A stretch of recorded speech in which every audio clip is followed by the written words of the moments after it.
This program has been brought to you by Durango Party Rental. We put it all together perfectly.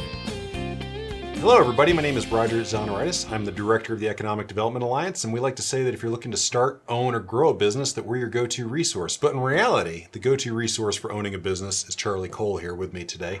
He's the owner of Cole & Company, and he's the certified business intermediary for the company. Charlie, thanks for being with us. Good to be with you. So tell me a little bit about what a business broker does. A business broker is an intermediary in between a buyer and seller in most cases. Sometimes you're a transaction broker where you work with both parties. Most of the time you work for one or the other. You know, one of the things that they always talk about in economic development, start your business, start a business. Well, this is about buying a business. What are the advantages to buying a business versus starting one? It's the barrier to entry. You got to buy the assets. You have to get a facility in most cases. Some of them are home-based. But when you buy a business, the first day you usually have customers. You usually have revenue coming in the first day. So it's advantageous, especially if there's a unique product or unique service. The competitive forces come into play. How long have you been here in the Durango market now, or say Southwest Colorado? I've been here since '84. So more than a couple of years. A few years, yeah. And what kind of businesses do you typically see being sold out in this area of the country? Roger, I looked this morning and you see anywhere from 50,000 to 3 million. You see restaurants, service, retail, manufacturing, not as much manufacturing, but you see some. Interesting. Everything from one owner, one employee, to mom and pops, to 30 to 50 employees. So there's a wide range. How long, if I'm thinking about buying a business, how long should I be planning to do that search, and how much time do I need to invest? It depends on where you're at. If you're still in a career, I would allow, 12 to 18 months to exit and get the process started. If you can put a few hours a week in now, then you could do it in 3 to 6 months. Really? Yeah. If you have several things, number one, what can you afford? Number two, what do you like to do?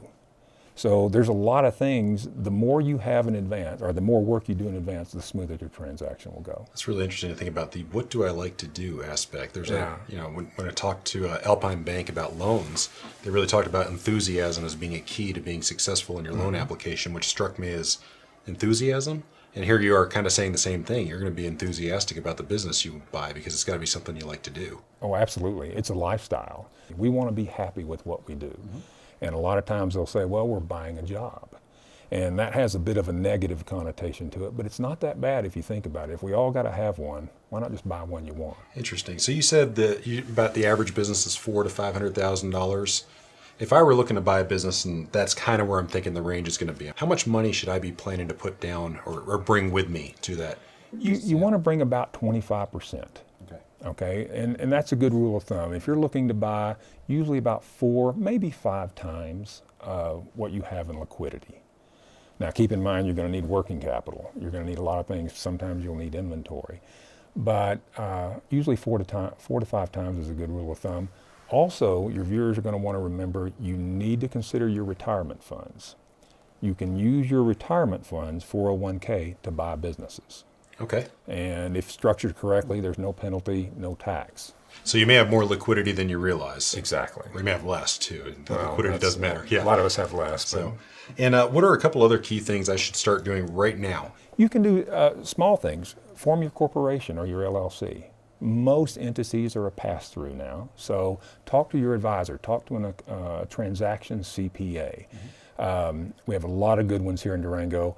And a transaction CPA will help you structure your entity, whether it be a corporation or an LLC or something like that. Because you're going to want to plan for your tax benefit when you exit that business. So you want to plan for your exit before you even start looking to buy? You start planning to sell the first day you own it.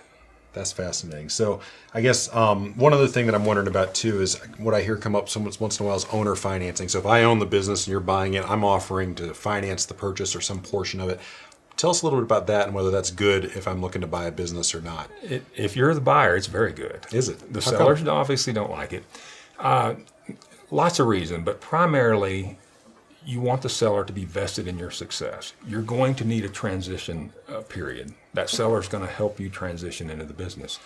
What about financing? If it goes SBA, you're looking at maybe 30% down. If the seller were to carry 10 or 20% of that, then that would help you get the financing. Additionally, you just don't want to pay sellers cash and have them walk out of town. That's true. Usually, Because they take a lot of institutional knowledge with them if they walk out of town. exactly. And if they're willing to finance a little bit, it shows extreme confidence in the business. So my takeaways from this are a couple of key things. Is one, understand your own liquidity and what you can put toward the business. Two, be enthusiastic about what you're trying to do. Three, start working with your advisor right away. And then later on, you want to see a seller that's vested in your success too. Right. Great. Exactly. Yeah. Well said. So again, this is Roger with the Alliance. If you've got questions about buying a business, feel free to give me a call at 259-1700, and I'd be happy to hook you up with Charlie for more information. Have a great day.